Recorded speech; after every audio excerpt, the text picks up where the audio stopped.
नमस्कार मंडळी, आज नाश्त्यासाठी एकदम हेल्दी रेसिपी घेऊन आलेली आहे। मुलं असे बीट खात नाहीत। या पद्धतीने बीटचा नाश्ता बनवला तर मुलं पण आवडीने खातील। तर मी इथे 4 बीट उकडून घेतलेले आहेत। कुकरला 2 शिट्ट्या देऊन उकडून घेतलेले आहेत। नंतर थंड झाल्यास बीट खिसून घेतलेले आहेत।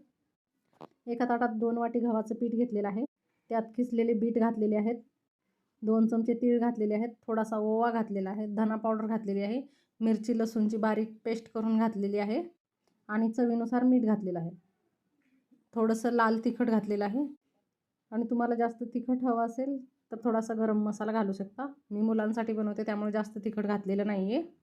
आणि या प्रकारे पिठाचा गोळा घट्टसर बनवून घ्यायचा आहे।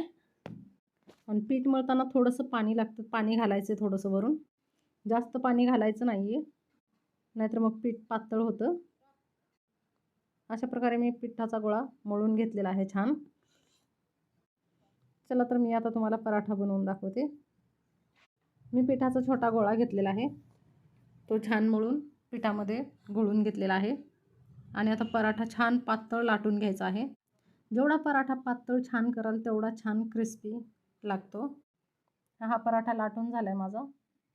आता पराठा भाजून घ्यायचा आहे। मी तेल लावून भाजून घेते, तुम्हाला हवं असेल तर तुम्ही तूप लावून दोन्ही साईडने छान खरपूस भाजून घेऊ शकता। बीटचे पराठे अजून मऊ हवे असतील तुम्हाला तर तुम्ही त्यामध्ये बीट उकडतानाच बटाटाही उकडायला घालू शकता 1-2। मी बटाटा घातलेला नाही ह्यावेळेस, दरवेळेस घालते।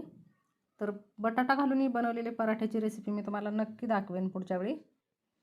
आणि पराठा दोन्ही साईडने छान भाजून घेतलेला आहे। मीडियम गॅसवर भाजून घ्यायचा आहे पराठा, फुल गॅसवर भाजला तर करपतो, त्यामुळे मीडियम गॅसवर छान भाजून घेतलेला आहे। इथे मी लोणी काढलेला आहे फ्रेश। लोण्यासोबत पण हा पराठा खायला छान लागतो, पण आम्ही दह्यासोबत खातो, मुलासाठी मी लोण्यासोबत खायला देते। दही, शेंगदाणा चटणी आणि पराठा खायला अप्रतिम लागतो।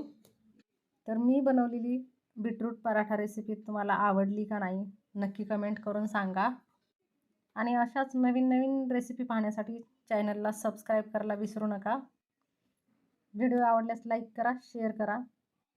पूर्ण व्हिडिओ पाहिल्याबद्दल तुम्हा सर्वांना खूप खूप धन्यवाद।